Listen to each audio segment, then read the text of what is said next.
줄임문 닫습니다. 닫습니다. 닫습니다. 김어준의 뉴스 공장. 저 누가 발견해? 자, 노르가즘 정의당 노회찬 원내대표 나오셨습니다. 안녕하십니까? 예, 안녕하십니까? 예, 출입문 닫습니다. 어떻습니까? 기가 막힙니다.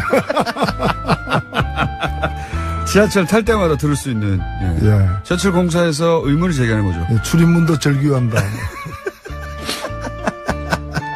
출입문 닫습니다. 예.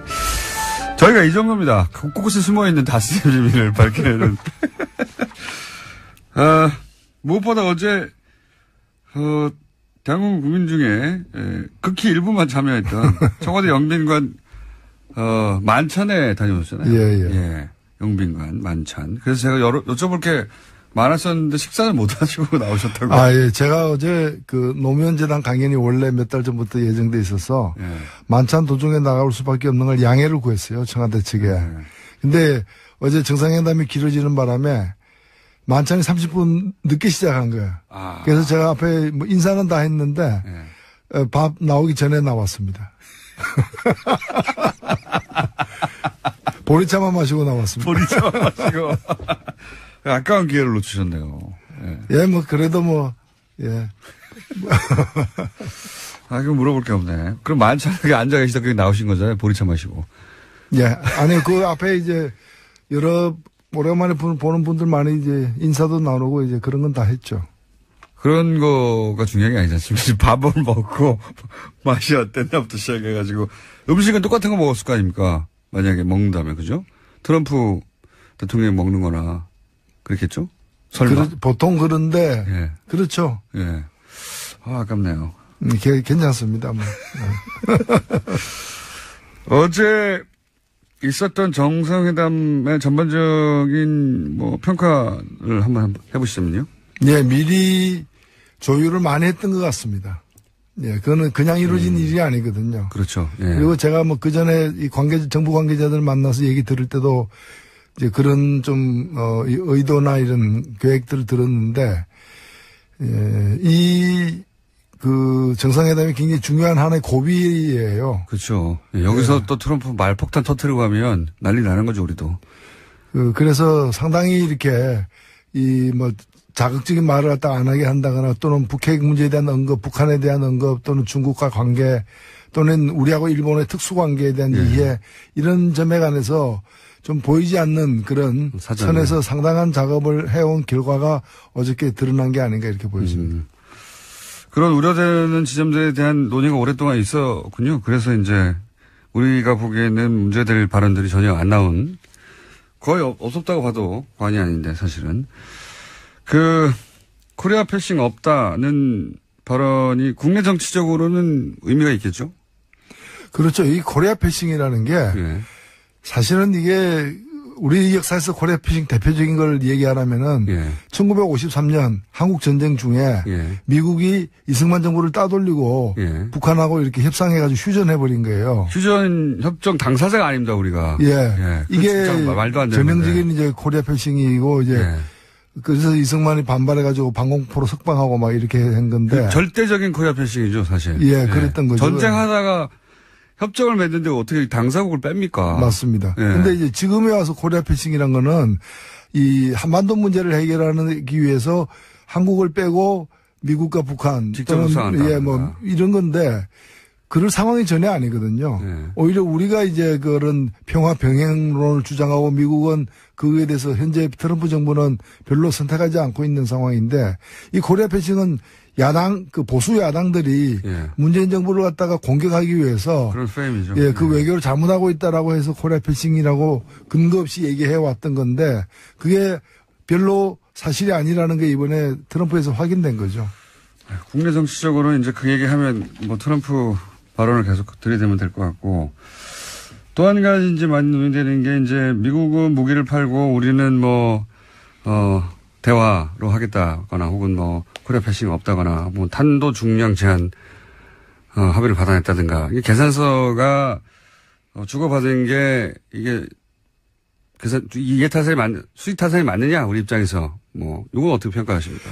제가 월요일 날 월요일 날 그 청와대 국감이 있었어요. 예. 국감에서 이 얘기를 갖다가 제가 미리 했었습니다. 장하성 정책실장한테 트럼프 다루는 법 예. 해가지고 트럼프 다루려면 트럼프처럼 해야 된다. 트럼프처럼 해야 된다. 예, 그래서 첫 번째 뻔뻔해져야 된다. 뻔뻔해져야 된다. 예. 우리 대통령은 젠틀맨이잖아. 그래서 그렇게 하면 안 된다. 뻔뻔해져야 된다. 그 다음에 이제 벼랑 끝까지 가면 같이 가야 된다. 먼저 스톱하면 안 된다라는 건데 대표적으로 한미 FTA 같은 거는 한미 FTA를 통해 가지고 우리도 이득을 얻었지만 미국이 더 큰 이득을 얻고 있는 거거든요. 한미 FTA를 갖다가 재협상 안 하면 폐기한다라고 하는데 폐기하면 미국은 무역 적자가 한 40억으로 늘어나게 돼 있어요. 한미 FTA 하면은 280억으로 줄어들고. 그래서 무역지가 더 줄어든 건데 이걸 더 줄이려고 폐기하겠다 그러는데 자 그럼 폐기하자. 한국이 더 큰 이익이다. 그러면 이렇게 나갈 필요가 있는데 우리로서는 사실은 무역은 우리가 계속 흑자를 보고 있지만 미국과의 무역에서는 그다음에 이제 그 서비스는 무역하고 별도로 계산하거든요. 서비스에서는 우리가 연 한 50억 정도 더 손해를 보고 있어요. 그러니까 적자를 보고 있어요. 근데 이것만이 아니라 무기는 우리가 미국 무기를 전 세계에서 가장 많이 수입하는 나라예요. 오랫동안 그래왔습니다. 오랫동안 그래왔고 한미 FTA 이후에 이게 더 늘어가지고 1년 국방비 예산은 10%를 미국 무기 수입에 쓰고 있고 이게 우리가 연 50억 달러 정도를 쓰고 있는 거예요. 최근에는. 그래서 무기 FTA 적자 얘기하면 무기 얘기를 갖다 꺼내시라. 그래서 이걸 가지고 무역 적자를 막는. 근데 지금 그 전략을 갖다가 이 트럼프가 이 영악한 트럼프 대통령이 쓰고 있는 것 같아요. 그래서 거꾸로 쓰고 있는 거예요. 그래서 이 얘기는 뭔가면 무역 적자를 갖다가 더 줄이는 것이 불가능하다면은 무기를 더 수입해라. 이 얘기인데 그 무기를 덜 수입하면은 그 무역과 관련해 가지고 특히 축산이라거나 미국이 노리는 게 몇 개 군데가 있어요. 그걸 갖다가 우리는 더 강하게 개방을 요구하겠다. 근데 그 개방하면 국내에서 또 농민들 난리잖아요. 똑같은 방식으로 상대해야 된다. 네, 그렇죠. 무기와 FTA를 연계한 것은 트럼프 대통령이 지난번부터 했던 일인데, 우리도 그럼 거꾸로 그럼 무기 많이 사줄 테니까 FTA 그럼 우리한테 양보해 이렇게 나가야 된다. 그런 건 아닌데 무기를 많이 사는 게 좋다고 보는 건 아닙니다. 다만 우리에게 필요한 무기들이 있죠. 이번에 예를 들면 그 정찰 자산 같은 거는 우리가 이제까지 미국이 우리한테 팔지 않았던 것이기도 하고 우리가 굉장히 부족한 부분이고 그래서 그런 점에서는 저는 뭐 자주 국방을 위한 어떤 국방력 강화 차원에서도 필요한 대목이라고 봅니다. 알겠습니다. 그럼 종합적으로 판단해서는 성과는 뭐 아직 국회 연설이 남았는데 그건 뭐 그 연설이니까요. 지금 사실상 오늘 국회 연설까지도 사실 보긴 해야 되는데 지난 일주일 전에 11월 1일 날 대통령이 이제 국회 시정연설하러 와가지고 사전에 여야 대표들하고 간담회를 했어요. 그때 아주 인상적인 얘기를 했는데 언론에는 보도가 안 됐더라고요. 안 됐는데 그 내용이 뭔가면은 외교 문제와 관련해서 그동안에 이 야당들이 굉장히 많이 그 정부를 추궁했는데 외교 문제는 시간이 필요한 게임이다. 이번에 중국과의 어떤 이 사드 문제에 대한 대타협이 있었고, 그 다음에 이 트럼프가 한국 방문하는 것, 이 두 가지 사건이 한 고비를 넘기게 되는 사건이 될 거다. 그래서 이제는 그동안에 이제 도대체 뭐 하냐, 특히 외교 안보란이 취약한 거 아니냐, 이런 추궁을 많이 받았는데, 이번에 결국에는 물밑 작업으로 사드를 원만하게 일단은 봉합을 했잖아요. 그 다음에 뭐 위태위태한 어떤 그런 길을 걷던 트럼프와 관련해서도 아직은 확연하게 다 확인된 건 아니지만은 일정하게 트럼프와 우리의 어떤 입장의 차이를 이제까지의 과정보다는 많이 좁혀내는. 뭐 제재는 강화하지만 대화의 노력도 계속 하겠다. 뭐 이런 그렇죠. 이런 메시지가 나오긴 했습니다. 군사적 옵션의 가능성은 이제 그거는 이론상으로만 존재를 하는 거고 현실에서 실질적으로 추진하고 있지 않다는 건 이번에 계속 확인되고 있는 과정이 아닙니까? 이런 것들이 좀 한 고비를 갖다가 이렇게 매듭을 짓게 되는 그런 국면이 아닌가 이렇게 보입니다. 알겠습니다. 굉장히 중요한 그런 점에서 보자면 굉장히 중요한 전개가 될 방한이었다고 평가를 하시는 건데 그런데 그 중요한 자리에 어제 주호영 원내대표하고 안철수 대표가 같은 대표급에서 보실 때 참석을 안 한 거에 대해서는 어떻게 보십니까 각각? 예, 조호영 대표는 뭐 참석할 뜻이 워낙 있었는데. 그 이제 당이 이제 쪼개지는 과정이어가지고 상당히 네. 좀 선택이 애매해졌던. 예. 왔으면 욕을 먹었겠죠, 사실은.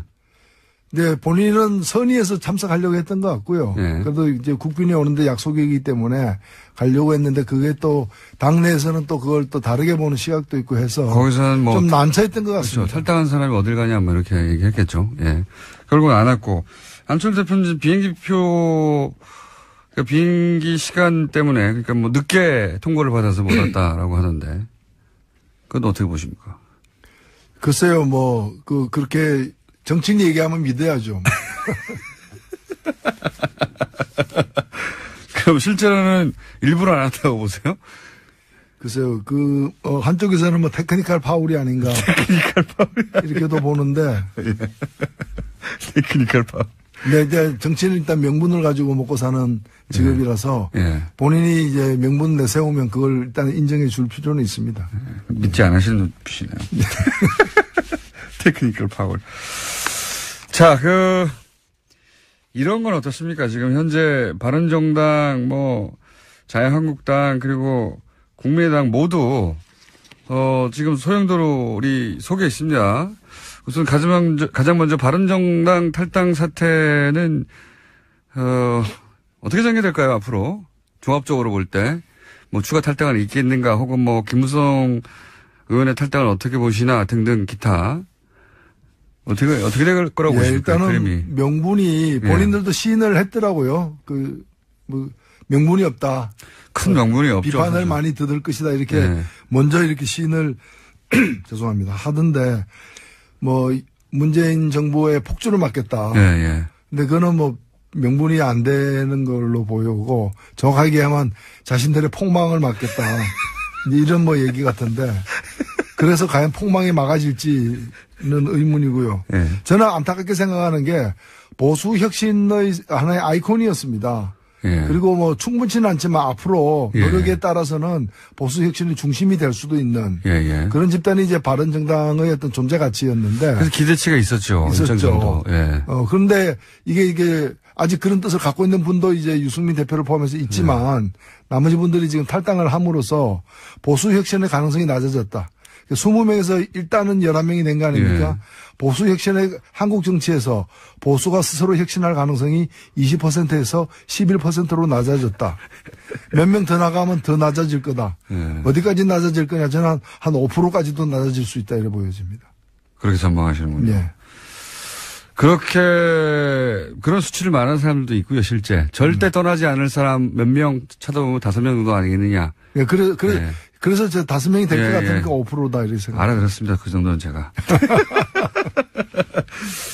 김무성 의원의 탈당에 대해서는 사실은 보수 매체에서도 그런 기사들이 나와요. 김무성 의원은 탈당하다가 맨 마지막에 나오거나 아니면 끝까지 유승민 의원과 같이 해야 되는 게 아니냐. 본인이 유승민 의원을 끌고 나왔는데 이런 얘기 있지 않습니까?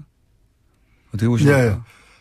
본인이 직접 몇 차례 얘기한 것은 이제 명분은 없다. 그러나 지역에서 이렇게 지방선거에서 살아남아야 되는 그런 분들의 뜻이 일단은 가서 살자라는 것이고 그걸 거절하기 힘들다 이런 얘기 같습니다. 근데 이제 저는 이제 김무성 의원이 결국 유승민 의원을 마지막까지 남아있던 유승민 의원을 끌고 나온 당사자니까 적어도 유승민 의원에 대해서는 본인이 그랬던 사람으로서 최소한의 정치적 도의를 지켜서 같이 갔어야 되는 거 아니냐 이거죠. 다른 사람 8명을 보내더라도.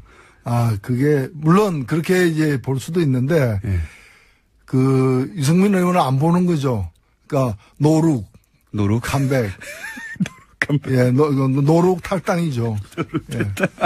그쪽을 안 보고 그냥 가는 거죠. 노룩. 그쪽을 보면 곤란해지니까 여러 가지로 미안하고. 그리고 국민들이 그한테 명분 없다는 얘기도 국민들을 쳐다보지 않는다는 거예요. 국민들을 보지 않고 노룩. 노룩 컴백. 홍준표 대표와 김무성 의원 둘 다 사실은 지금 현재 지분을 가진 지분이 어느 정도인지 모르겠습니다만 이제 두 분 다 이 두 분의 양립이 그 안에서 가능할까요? 일단은 뭐 친박 그 변수가 있는 한 네. 친박하고 같이 맞서야 된다는 점에서 당내 친박이 다 청산된 게 아니기 때문에 그 긴장이 앞으로도 계속될 것이고요. 뭐 그런 점에서는 또 같은 그 이렇게 이해관계 당분간은 예, 이해관계도 있는 거죠. 갈등 관계도 있고 이해관계 다 있는데 이제 같이 양립할 측면도 있다는 거죠. 당분간은 그럴 것이다. 그러면 서청원, 최경환 두 의원의 출당 문제를 가지고 힘을 합칠 수도 있다.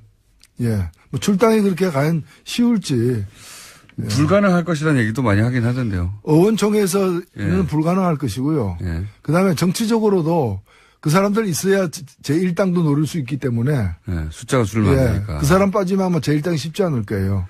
그래서 지금, 아마 예. 거의 이렇게 실신 상태로 해가지고 데리고 있는 그런 뭐 그런 상황도 있을 수 있습니다. 실신 상태나 뭐 혼수 상태든. 어쨌든 계속 공격은 하되 네. 출당은 현실적으로도 어렵고 또 꼭 굳이 숫자를 줄여서 출당시킬 필요가 있겠냐. 자기 120명이 넘어가야 되는 상황인데요. 그렇죠. 예. 122가 되려면 예. 그 두 명이 필수적이죠. 그래서 이제 현실적으로는 쫓아내지는 않을 것이다. 하지만 이제 힘을 줄이려고 계속 이렇게 공격을 할 것이다. 이 정도? 쫓아내는 모습을 계속 보일 것이다. 아, 쫓아내려고 하는 모습. 예. 그러면 남은 유승민 의원은 어떻게 그 앞으로 전망하십니까? 그 정치적 생명은? 예, 그거야 제가 어떻게 알겠습니까만은 저는 뭐 사적 필생이라고 봅니다. 그러니까 당장에 답이 있는 건 아닌데 당장에 답이 있으면 사적 필생도 아니죠, 사실은. 그런데 당장에 답이 없지만은 그 뭐 보수 혁신은 굉장히 중요한 가치이고 또 필요한 어떤 노선이기 때문에 그 길을 뭐 어렵더라도 일단 견지하면서 그 후위를 또 도모해야 되는 거 아닌가 보여지고 쉽지는 않아 보입니다. 예. 예. 다만 제가 안타깝게 생각하는 건 뭔가면은 그 특히 이제 안보관은 예. 혁신 보수가 갖춰야 될 어떤 안보관하고 예. 유승민 의원이 현재 견제하고 있는 이제까지 견제해 있는 안보관은 예. 저는 일차지 그 바람직하지 않다고 봐요. 경제적 부분에서는 사실 상당히 진보적인 네. 뭐 개혁 보수라고 말해도 전혀 이상하지 않은 그런 따뜻한 보수를 주창하시는데 그게 이제 그렇게만 가면은 민주당하고도 차별성이 없고 그러다 보니 아마도 보수는 강하게 주장해야 된다 이런 의식이 있어서 그러신 건지 보수 그러니까 뭐 안보 정책 뭐 핵 문제 이거는 뭐 예. 자유한국당과 아니 그 안보라는 것이 그렇게 너무 완고한 어떤 예. 그런 강경한 어떤 이 대북관이라거나 안보관이 과연 개혁 보수의 어떤 노선이 될 수 있는가에 대해서는 의문이에요. 자유한국당과 차이가 없죠. 그 부분에 있어서는. 예. 그렇죠. 핵 문제라든가 예. 뭐 전술에 가져야 된다고 또 얘기하고. 자, 그러면 국민의당은 어떻게 돼갈까요? 국민의당도 내부적으로 이제 안철수 친한과 이제 뭐 비한 반한 이 정도로 불릴 수 있는 세력이 이렇게 점점 서로 갈라지고 있는 것 같은데, 그죠? 예, 저희 국민의당이 어떤 특정한 어떤 이념이나 가치를 중심으로 모인 정치 세력이라기보다는 지난번 대통령 선거에서 문재인 후보를 거부하는 그리고 안철수 후보나 제3지대의 후보를 중심으로 모이고 싶은 사람들의 어떤 총연합군이었기 때문에 대선이 끝나면 이 당은 사실은 해산될 수밖에 없는 쪼개질 수밖에 없는 당인데 근데 이제 정치라는 게 하루아침에 또 어떻게 쪼개지고 이합집산하기 쉽지 않으니까 일단은 좀 표류하고 있는 상황이죠. 근데 안철수 대표가 이렇게 다시 그 당권을 잡음으로써 그 갈등을 이제 다음 대선까지는 어차피 표출될 수밖에 없는 그런 상황에서 지금 좀 빠르게 뭐가 나타나고 있는 것도 있는 거죠. 오히려 뭐랄까요, 호남 중진이라고 표현할까요? 유승열 의원 같은 분들에 대해서 나갈 테면 나가라 정도의 정확하게 그렇게 말은 하지 않았지만 그런 의미, 해석될 말을 하는 거 보면 오히려 그렇게, 호남 중진들이 나가주길 원하는 거 아닐까요, 지금? 그래, 그 자리를 또 바른정당으로 채운다든가 뭐 이런 식의 구상을 하는 거 아닐까요? 그렇지 않고서야 예, 그쪽에 이제 좀 미련을 이제 버리는 게 아닌가. 왜냐면은 그쪽을 계속 쌓고 있으면, 이제 지금, 안철수 대표가 가고 싶어하는 관심을 갖는 이 바다는 예. 바다 블루오션 안철수 후보에게 대표에게 블루오션은 그쪽이 아니에요. 예. 그렇죠. 그쪽이 아니라 이 예. 보수의 본토죠 사실은. 지금 그동안의 지금 진행되고 있는 적폐 청산을 복수라고 얘기하잖아요. 그렇죠. 이거는 자유한국당의 예. 워딩인데요. 예. 그건 그야말로 자유한국당 내에 친박 중심으로 하는 거는 보수 강경파들의 시각이거든요. 예. 시각인데 그쪽에 추파를 던지는 거라고도 저는 보여지는 거고 향후에 다음 대선을 위해서도 확장해야 될 영역을 그쪽으로 보고 있다는 거죠. 그러니까 마음은 콩밭에가 있는데 그 콩밭이 호남이 아니라 예. 이제 강경보수 예. 쪽에 가 있다고도 보여집니다. 그렇기 때문에 그러면 그쪽으로 가면서 계속해서 그 호남을 껴안고 갈 수 있느냐 예. 선택을 해야 되는 거죠. 그러니까 이쪽보다는 저쪽이 땅이 더 넓다고 보는 거고. 그런 딜레마에 부딪혔다. 네. 자, 좀 한번 지난 한 주 동안 정치면을 휩쓸었던 주요한 이슈들을 하나씩 짚어봤는데 저희가 하나 더 준비한 게 있습니다. 국감에서 의원님이 버럭하신 장면이 있어요. 일단 잠깐 들어보시고. 동성애 찬성하십니까? 동성애를 반대하십니까? 방금 이제 그 증인에 대해서 여러 질문이 하는 거는 국회의원 자유입니다만은 동성애 자냐 아니냐, 동성애에 대해서 어떻게 생각하느냐 밝히라고 한 거는 헌법 제9조 모든 국민의 양심의 자유를 지닌다라는 그 헌법의 기본권 조항에 침해하는 겁니다. 뿐만이 아니라 다른 나라에서는 실제로 형사처벌의 대상입니다. 그걸 좀 아셔야 될 것 같은데. 자, 이 상황이 어떤 상황입니까? 예, 그 전희경 의원이라고 예. 바로 그 전날 청와대가 주사파에서 장악됐다라는 예, 히트를 치셨던. 예.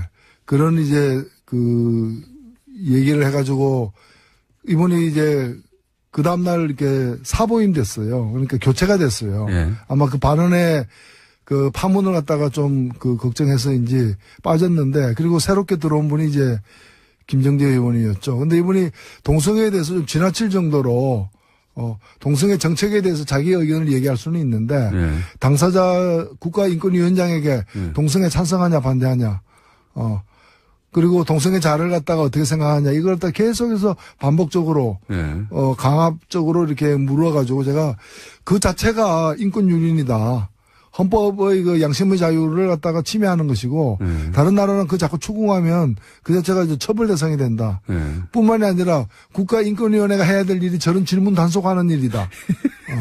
그러라고 국가인권위가 있는 거다. 실제로 저기 차별금지 조항에도 그렇죠. 어긋나는 것이거든요. 네. 그래서 그런 지적을 했었죠. 자,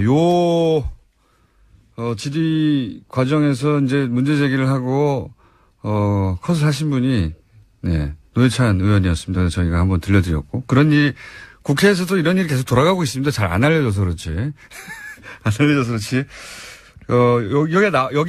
여기에 나와서만 발언하시는 게 아니에요? 예. 잘 안 알려지더라고요. 국감에서 벌어지는 일들이 요즘은. 아유, 국감에서도 얘기를 많이 했습니다. 네. 많이 했는데, 보도가 좀 덜 돼. 여기는 보도가 잘 되는 편인데. 그래서 뉴스공장에서만 얘기하는 거 아니냐 그러는데, 얘기는 계속 많이 하는데, 보도가 이제 덜 되는. 말 나온 김에 마지막으로 한 가지만 여쭤보자면, 자유한국당 전희경 의원이 이제 청와대가 운동권과 주사파에서 장악됐다, 이런 얘기 했지 않습니까? 그 대목은 어떻게 평가하십니까? 저는 그게 그렇게 생각한다면은 그분은 빨리 망명을 해야 되는데, 그렇잖아요. 그리고 아니면 투쟁을 해야죠. 자유민주주의 회복을 위해서. 근데 청와대가 어떻게 주사파에 의해서 장악됐다고 생각하면서 편안하게 밥도 먹고 잠도 자는지 나는 이해가 안 가요. 주사파에서 장악됐다는 것은 준 북한이 됐다는 얘기거든요. 아, 그렇죠. 예, 그런 의미거든요. 예. 그러니까 그 정권 하에서 어떻게 그렇게 활보를 하고 있느냐, 평안하게. 예. 요즘 사실 한 30대까지는 주사파가 뭔지도 모릅니다. 이게 언제적 단어인지 모르겠는데, 예. 그래서 비서실장이 이제 좀 발끈했죠. 그렇죠. 예. 예. 주사파라는 의미는 과거 군사정권에서 학생운동하는 사람들을 이제, 김일성의 지령을 따른 사람이다. 그래서 전두환 정권 때 당신은 뭐 했느냐. 예. 뭐 했는지 모르겠지만. 예. 그렇게 되묻는 거죠. 예. 예. 지적을 했었죠. 그 시절에 만들어진 이제 용어거든요. 예. 김일성의 지령을 따르는 사람들, 이런 의미입니다. 이게 말하자면.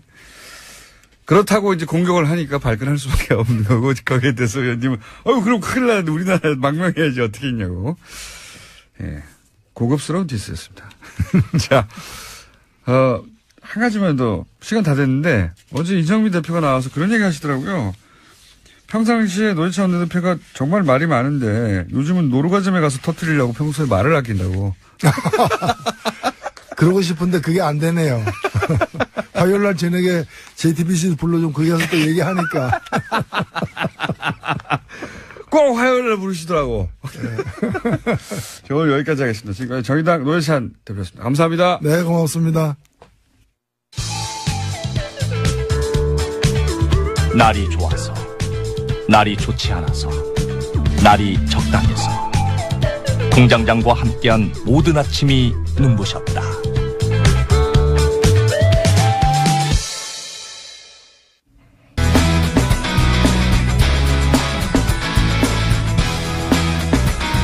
자, 양지열 변호사님. 네, 예. 귀찮아가지고 이제.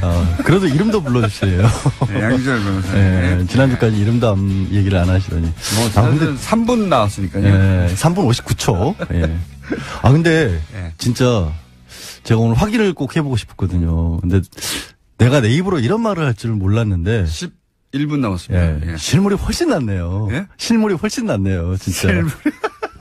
나는 TV 보면서 좀 무서웠거든요. 저 사람이 내가 알던 그 사람이 맞나. 내가 평소에 함부로 개겼던 게 아닌가. 블랙하우스요? 예. 근데 진짜 청취자분들께서도 오해하시면 안 될 게 실물은 봐줄만 합니다. 예. 저도 화면을 보면서 전 제작진들이 그렇게 클로즈업을 많이 당긴 적이 있어요. 그래서. 제작진이 안티 아니에요, 혹시? 굉장히 폭력적이구나. 사람들한테 이런 비주얼 폭력을 가하고 이런. 좀 무서웠어요. 그러니까 저 같은 경우는 사실 어디 밖에 모임 같은데 가끔 이제 TV 보시고 와달라는 분들 계시거든요. 근데 잘 안 가요. TV 보다가 실물 보면 실망할까봐. 예. TV에서 더 잘 나오는. 그렇죠. 예. 예. 하도 잘생겼다는 말을 많이 들어서. 예. 공장장은 반대인이니까 많이 불러주세요. 실물을 보셔야 여러분 좀 안심하실 것 같습니다. 실물을 보면 범죄형은 아니에요. 그러니까요. 예. 생각보다 귀염상이에요. TV에서는 굉장히 깜짝 놀랐어요. 저도. 그러니까요. 화면 자체가 범죄적이라는 인상을 받았어요. 저도 그 얘기 했는데 폭력적이고 범죄적이다. 자, 오늘 주제는 이겁니다. 지난주 3분 나와가지고 잠깐 하다가 들어갔는데 국정원 돈 받았다는 거. 네. 예. 여기 관례다라는 초반에 보수정당에서의 이제 뭐랄까요, 예. 정치자금, 예. 통치자금, 예. 어느 정권이나 여기에 나와 있었다 이런 얘기 했었죠. 지금은 관례가 아니다고 하는 반례가 계속 나오고 있죠. 예, 재무팀장도 몰랐다고 하더라, 그 돈을. 그러니까 소위 명절날 떡값으로 줬다거나 이게 아니라는 거죠. 몰랐다고 하니까. 정치자금, 통치자금을 하려면 그게 올바른 관행이 아니더라고 하더라도 받은 사람이 있어야 되잖아요. 그러니까요. 그러면 예를 들어서 지금 자유한국당의 정우택 원내대표 처음 얘기가 터졌을 때 지난 정권부터 있었던 통치 관행이다라고 얘기했는데 그러면 이렇게 얘기를 했어요. 나도 얼마 받았다. 박 전 대통령한테. 아니 예를 들어 그런 사람이 없잖아요. 이런 거 있잖아요. 왜 무슨 명절날 불러가지고 50만 원, 100만 원씩 줬다든가 그런 기록이라도 있으면 그런 해명이 되는데 사실 제가 초반에 예전에 수습기자 할 때만 해도 명절에 돈 받았어요. 기자들한테까지도 왔어요. 예전에는 그랬습니다. 예전에 정말로. 예. 근데 그게 정확히 김대중 정권부터는 없어진 걸로 알고 있어요. 90년대에 그랬었어요. 예. 98년도에 김대중 대통령이 그때 유명한 사건이 아세메인가 가려고 할 때 2억 원인가를 당시 국정원에서 현금으로 가지고 왔었다고 해요. 근데 굉장히 야단을 쳐서 돌려보냈고 그 이후로도 전혀 그런 일이 없었고 노무현 정권 때는 아시다시피 만나질 않았으니까 국정원장을 그렇죠. 받을 일이 없으셨죠. 근데 이 경우에는 예를 들어서 우리가 격려금, 떡값 이렇게 부르는 돈으로도 쓴 게 아닌 것이 이 총무비서관 안에 그 재무팀장 돈 소위 말해서 관장하는 사람이 이 돈을 입출금하는 사람이 자기는 입출금을 안 하는 게 아니라 존재를 몰랐다고 하잖아요. 존재를. 근데 그 부분이 되게 신기한 게요. 사실 이제 검찰에서도 이 돈을 도대체 어디다 썼느냐를 쫓고 있거든요. 근데 보통 아시겠죠? 뇌물 사건에서 돈을 어디다 썼느냐 쫓는 법 없습니다. 일단 받았으면 그걸로 끝이지. 네. 그걸 어디서 썼는지 알아서 뭐 할 거예요. 근데 왜 확인을 해야 되냐면 지금 말한 반론들 있지 않습니까? 혹시라도 이게 잘못됐더라도 그것도 잘못이지만 그거라도 어떤 정치적인 목적으로 쓴 게 아니냐. 통상적으로 정치적으로 이해할 만한 범주 내에 그렇죠. 있느냐 불법이라 하더라도. 그러면 통치자금 통치행위로 혹시 빠져나갈 수 있기 때문에 그걸 쫓고 있는데 아는 사람이 없는 거예요. 없어요 아무도. 아니 하다못해 이재만 비서관 이거를 얘기했던 본인도 제가 보기에는 이거는 약간 이재만 전 비서관도 자기 빠져나가려고 페인트라고 봅니다만. 그러니까 왜냐하면 이제 그랬으면 자기는 전달만 했다는 얘기가 되기 그렇죠. 때문에 모른다고 계속 반박하고 있긴 하지만 대부분의 사람들이 모르는 건 사실이에요. 그러니까 요 3인방만 일단 존재를 알고, 그리고 3인방은 자기들은 이제 박근혜 전 대통령한테 줬다고 하니까 박근혜 전 대통령이 그 돈을 들고 누굴 줬을 리는 없으니까 그럼 배달하는 사람이 있을 거다 싶어서 이제 이영선 행정관을 소환 조사를 했죠. 왜냐하면 이영선 행정관이 그 동안에는 경호관입니다. 경호관. 경호원 하도 많은 사람들이 기억하시고 있는 게 최순실과 의상실에서의 동영상 있지 않습니까? 휴대폰 닦아줬던. 5만 원짜리 묶음을 받아드는 70개. 돈을 받아드는 것만 봤는데 그러면 그 동안에 나온 얘기는 최순실의 뭐 의상비라든가 아니면 비선지럽이라든가 이런 걸 대납을 해줬다라는 의혹만 있었는데. 그러자 그 다음부터는 박근혜 전 대통령이 직접 줬다 이렇게. 그렇죠. 박 전 대통령이 줬다고 이영선 행정관 본인도 그랬어요. 근데 의상실에 돈 묶음을 가져다 줬는데 그게 얼마만큼 들었는지도 모르고 영수증 처리도 안 했기 때문에 나도 내역은 모른다라고 했는데 심부름만 했다 이거죠. 그게 거짓말이라고 생각을 했죠. 최순실이 다 대줬을 것이다. 근데 그게 아니라 실제로 박 전 대통령에게서 나간 돈도 있을 수 있고 국정원 소위 이제 공작비였는데 그게 정확하게 공작비 특활비가 아니라 공작비였다고 해요. 그렇죠. 간첩 잡으라는 거죠. 공작비를 가지고 자기가 옷 샀다는 얘기가 들었어요. 이거는 정말 아니 옷값이 많이 나왔잖아요. 상상하기 힘든 영역입니다. 저희가 국정농단 얘기하면서 여러 가지 이렇게까지 했나 싶은 이야기들이 사실 있었는데 그 특수공작비가 비용이 개별적으로 따지면 그렇게 높게 측정이 안 돼요. 그러니까 지금 이제 접경지대 연변이나 이런 데서 이른바 생계형 스파이들이 좀 있거든요. 오랫동안 거기 이제 있는. 사업하고 이런 분들이기 때문에 북한도 많이 드나들고 하기 때문에 이쪽 일 받고 때로는 대한민국 일도 봐주고 때로는 북한 일도 봐주기도 하고 정보도 팔고 이런 분들이기 때문에 거기 들어가는 돈이 정말 몇백만 원 단위인데 그 돈을 싹 갈무리를 해서 40억을 가져온 거예요. 갈무리를 해서 쓰신 거죠. 40억을 가져와서 뭐에 썼나 지금 다 밝혀지진 않는데 다 썼으니까 없어졌겠죠. 아니요, 그 남아있다는 얘기도 있어요. 그래서 이제 지금 내곡동으로 자택 옮긴 거. 거기에도 근거가 있나 해서 검찰이 압수수색을 해야 되는 게 아니냐라는 얘기도 있고. 해야죠. 근데 거기 있겠습니까, 아직까지? 모르는 거죠.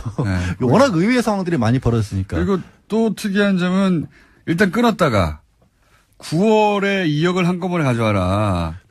그게 너무너무나 이상한 얘기인데. 그렇죠. 그때는 이미 언론들이 하도 미르랑 K스포츠 재단에 붙어가지고 취재를. 그 보도가 나오니까 7월에 더 이상 가져오지 말라고 했다가. 조심을 한 건데. 갑자기. 2배를 가져오라고. 미뤄진 걸 가져와라 그랬으니까. 이 시점이 근데 최순실 씨가 독일로 가는 시점입니다. 누구는 그런 얘기도 해요. 독일에서 무슨 최순실 씨가 007 가방 2개를 들고 있는 걸 봤다 식당에서. 007 가방이야 들 수 있죠. 근데 이제 그건 확인해 봐야 되는 게 국정원도 같은 경우는 옛날부터 원화가 아니라 달러나 엔화로 많이 또 거래를 했었거든요. 혹시 그 돈이 외화로 왔는지도 추가적으로 확인해 봐야 돼요. 만약에 외화로 왔으면 그건 최순실에게 직접 전달될 가능성이 굉장히 높아요. 시점상 그러하여 그러니까 이제 그때까지만 해도 최순실의 존재가 본격적으로 드러나서 자신과 직접 연결고리가 드러날 것까지는 생각 안 했다고 보는 게 맞는 게 당시 우병우 민정수석은 이거 덮을 수 있다라는 취지에 그리고 법적으로 문제가 없다는 취지에 그거가 이제 그 얘기가 무슨 얘기냐면 보고를 하고 있었다고 하니까 KS 스포츠하고 미르재단에 관해서 언론에서 문제를 삼으니까 그거를 이제 안목은 비서관이 그럼 이거 법적으로 어떤 문제가 되는지를 검토를 해달라 그랬는데 그때 그 우병우 전 수석이 만들어낸 법률 문건은 K와 미르에 돈이 나간 건 맞는데 최순실은 공무원 신분도 아니고 그러니까 법적으로 문제될 게 없고 최순실이 만약에 거기서 뭔가를 빼냈다면 횡령인데 아직까지는 빼낸 흔적도 없기 때문에 문제가 없습니다라고 문건을 만들어줬다는 거예요. 그래서 최순실의 존재를 부인하고 K스포츠와 미르재단의 어떤 불법이나 이런 게 있다면 단호하게 대처해야 된다. 이런 식의 얘기가 나갔죠. 그것만 나간 거죠. 그 바람에 화를 키웠죠, 사실은. 다행이죠. 다행인데 그래서 오히려 전모가 드러나게 되는 쌓여서 터진 거죠. 근데 그렇죠. 제 말은 그런 인식하에 있던 상황이었기 때문에 충분히 예를 들어서 뭐 어차피 들키지 않을 돈이니까 예를 들어 멀리 조용히 멀리 나가 있는데 어떤 뭐 차비 뭐 이런 개념으로 우리한테는 차비로 이야기면 너무하지만 근데 그것도 지금 얘기한 것도 그런 가능성도 한번 타진해봐야 된다. 뭐 있고 왜냐하면 액수도 좀씩 바뀌었거든요. 오늘 이제 국정원장 3사람 남재준, 이병기, 이병호 박 전 대통령 재임 시절의 국정원장 3사람 중에서 첫 번째로 남재준 원장을 불러요. 남 원장이 2014년 5월까지 국정원장으로 있었는데 그때까지만 해도 또 5천만 원씩 받았다고 하거든요. 네. 그러다가 이병기 원장으로 바뀌면서부터 1억 원으로 또 돈을 올렸다는 거죠. 네. 그리고 받기 시작한 시점도 재임하자마자 받은 게 아니고 3개월 정도 지나서부터 받기 시작했고 네. 그러니까 이게 글자 그대로 자기 마음대로 받았다는 거죠. 그리고 나서 그 돈을 쏜 용처 중에 딴 건 모르지만 밝혀진 것 중에 하나는 3인방한테만 3천만 원씩 명절 줬다는 거니까. 그거는 이제 그쵸 이제 떡값이네요. 네, 떡값 그건 완전한 떡값인데. 근데 이제 그 떡값을 모두에게 주는 게 아니라 그 세 사람에게만 3천만 원씩 줬다는. 그 친한 사람이니까 정말. 믿을 사람은 셋밖에 없다라고 생각을 했으나 요즘 분위기를 보면 결국 못 믿을 사람인 걸로 드러나고 있긴 하죠. 자기들도 살아야죠. 네. 그러면 이런 지금까지 예를 들어서 그 3천만 원 줬다 또는 뭐 5천만 원씩 받다 1억씩 받다가 또 2억도 받고 용처를 알 수 없고 이럴 경우 현재까지 밝혀진 것만으로 적용할 수 있는 게 뭡니까? 국고손실죄는 명백해요. 국고손실죄. 네, 왜냐하면 국정원에서 돈이 빠져나간 게 맞거든요. 명백한 것이고. 명백한 거예요. 네. 1억 원 이상의 경우에는 국고손실죄 적용한다라는 형이 게 얼마나 됩니까? 그건? 판례로 나와 있고요. 그것만 해도 법정형으로 제가 기억이 안 나는데 보통 5년 이상은 나와요. 가능해요. 1억 원 손실이면 크니까요. 네.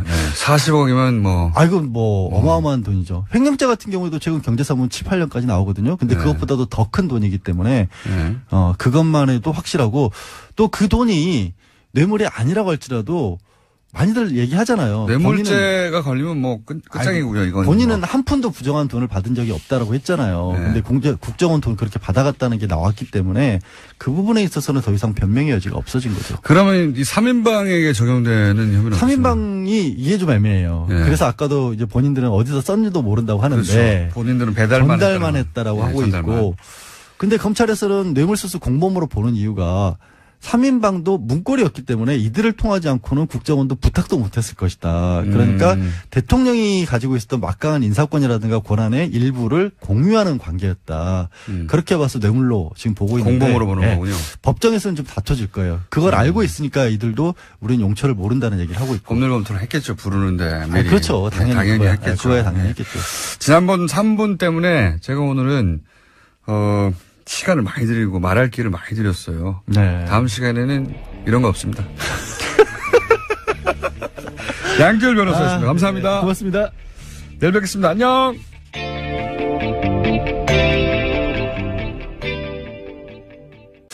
또 한 가지 이제 많이 논의되는 게 이제 미국은 무기를 팔고 우리는 뭐 대화로 하겠다거나 혹은 뭐 코리아 패싱 없다거나 뭐 탄도 중량 제한 합의를 받아냈다든가. 이게 계산서가 주고받은 게 이게 이해 타산이 수익 타산이 맞느냐 우리 입장에서 뭐 이건 어떻게 평가하십니까? 제가 월요일 날 그 청와대 국감이 있었어요. 예. 국감에서 이 얘기를 갖다가 제가 미리 했었습니다. 장하성 정책실장한테 트럼프 다루는 법 해가지고 트럼프 다루려면 트럼프처럼 해야 된다. 트럼프처럼 해야 된다. 예, 그래서 첫 번째 뻔뻔해져야 된다. 뻔뻔해져야 된다. 예. 우리 대통령은 젠틀맨이잖아. 그래서 그렇게 하면 안 된다. 뻔뻔해져야 된다. 그 다음에 이제 벼랑 끝까지 가면 같이 가야 된다. 먼저 스톱하면 안 된다라는 건데 대표적으로 한미 FTA 같은 거는 한미 FTA를 통해 가지고 우리도 이득을 얻었지만 미국이 더 큰 이득을 얻고 있는 거거든요. 한미 FTA를 갖다가 재협상 안 하면 폐기한다라고 하는데 폐기하면 미국은 무역 적자가 40억으로 늘어나게 돼 있어요. 한미 FTA 하면은 280억으로 줄어들고. 그래서 무역지가 더 줄어든 건데 이걸 더 줄이려고 폐기하겠다 그러는데 자 그럼 폐기하자. 한국이 더 큰 이익이다. 그러면 이렇게 나갈 필요가 있는데 우리로서는 사실은 무역은 우리가 계속 흑자를 보고 있지만 미국과의 무역에서는 그다음에 이제 그렇군요. 그래서 이제 우리가 보기에는 문제될 발언들이 전혀 안 나온 거의 없었다고 봐도 과언이 아닌데 사실은 코리아 패싱 없다는 발언이 국내 정치적으로는 의미가 있겠죠? 그렇죠. 이 코리아 패싱이라는 게 예. 사실은 이게 우리 역사에서 코리아 패싱 대표적인 걸 얘기하라면은 예. 1953년 한국 전쟁 중에 예. 미국이 이승만 정부를 따돌리고 예. 북한하고 이렇게 협상해가지고 휴전해버린 거예요. 휴전 협정 당사자가 아닙니다 우리가. 예. 이게 말도 안 되는 전형적인 건데. 이제 코리아 패싱이고 이제 예. 그래서 이승만이 반발해가지고 방공포로 석방하고 막 이렇게 한 건데. 절대적인 코리아 패싱이죠 사실. 예, 그랬던 거죠. 전쟁하다가 협정을 맺는데 어떻게 당사국을 뺍니까? 맞습니다. 예. 근데 이제 지금에 와서 코리아 패싱이란 거는 이 한반도 문제를 해결하기 위해서 한국을 빼고 미국과 북한 직접 협상한다. 예, 뭐 이런 건데 그럴 상황이 전혀 아니거든요. 예. 오히려 우리가 이제 그런 평화 병행론을 주장하고 미국은 그거에 대해서 현재 트럼프 정부는 별로 선택하지 않고 있는 상황인데 이 코리아 패싱은 야당 보수 야당들이 예. 문재인 정부를 갖다가 공격하기 위해서 그런 프레임이죠. 예, 그 외교를 잘못하고 있다라고 해서 코리아 패싱이라고 근거 없이 얘기해 왔던 건데 그게 별로 사실이 아니라는 게 이번에 트럼프에서 확인된 거죠. 국내 정치적으로 이제 그 얘기하면 뭐 트럼프 발언을 계속 들이대면 될 것 같고. 이거 물어볼 게 없네. 그럼 만찬하게 앉아 계시다 그게 나오신 거잖아요. 보리차 마시고. 예, 아니 그 앞에 이제 여러 오랜만에 보는 분들 많이 이제 인사도 나누고 이제 그런 건 다 했죠. 그런 거가 중요한 게 아니지 않습니까? 밥을 먹고 맛이 어땠나부터 시작해가지고 음식은 똑같은 거 먹었을 거 아닙니까? 만약에 먹는다면 그죠? 트럼프 대통령이 먹는 거나 그렇겠죠? 설마? 보통 그런데 예. 그렇죠. 예. 아깝네요. 괜찮습니다. 뭐. 어제 있었던 정상회담의 전반적인 뭐 평가를 한번 해보시자면요. 예, 미리 조율을 많이 했던 것 같습니다. 예, 그거는 그냥 이루어진 일이 아니거든요. 그렇죠. 예. 그리고 제가 뭐 그 전에 이 정부 관계자들 만나서 얘기 들을 때도 이제 그런 좀 의도나 이런 계획들을 들었는데 예, 그 정상회담이 굉장히 중요한 하나의 고비예요. 그렇죠. 여기서 또 트럼프 말폭탄 터뜨리고 하면 난리 나는 거죠, 우리도. 그래서 상당히 이렇게 뭐 자극적인 말을 갖다 안 하게 한다거나 또는 북핵 문제에 대한 언급, 북한에 대한 언급 또는 중국과 관계 또는 우리하고 일본의 특수관계에 대한 이해 이런 점에 관해서 좀 보이지 않는 그런 선에서 상당한 작업을 해온 결과가 어저께 드러난 게 아닌가 이렇게 보여집니다. 그런 우려되는 지점들에 대한 논의가 오랫동안 있어. 줄임문 닫습니다. 닫습니다. 닫습니다. 김어준의 뉴스 공장. 누가 발견? 노르가즘 정의당 노회찬 원내대표 나오셨습니다. 안녕하십니까? 예, 안녕하십니까? 예, 출입문 닫습니다. 어떻습니까? 기가 막힙니다. 지하철 탈 때마다 들을 수 있는. 예. 지하철 공사에서 의문을 제기하는 거죠. 예, 출입문도 절규한다. 출입문 닫습니다. 예. 저희가 이 정도입니다. 곳곳에 숨어있는 닫습 비밀을 밝혀내는. 무엇보다 어제 대한민국 국민 중에 극히 일부만 참여했던 청와대 영빈관 만찬에 다녀오셨잖아요. 예. 영빈관 만찬. 그래서 제가 여쭤볼 게 많았었는데 식사를 못 하시고 나오셨다고. 예. 제가 어제 그 노무현재단 강연이 원래 몇 달 전부터 예정돼 있어서 만찬 도중에 나갈 수밖에 없는 걸 양해를 구했어요. 청와대 측에. 근데 어제 정상회담이 길어지는 바람에 만찬이 30분 늦게 시작한 거예요. 그래서 제가 앞에 뭐 인사는 다 했는데 밥 나오기 전에 나왔습니다. 보리차만 마시고 나왔습니다. 보리차만 마시고. 아까운 기회를 놓치셨네요. 예, 뭐 그래도 뭐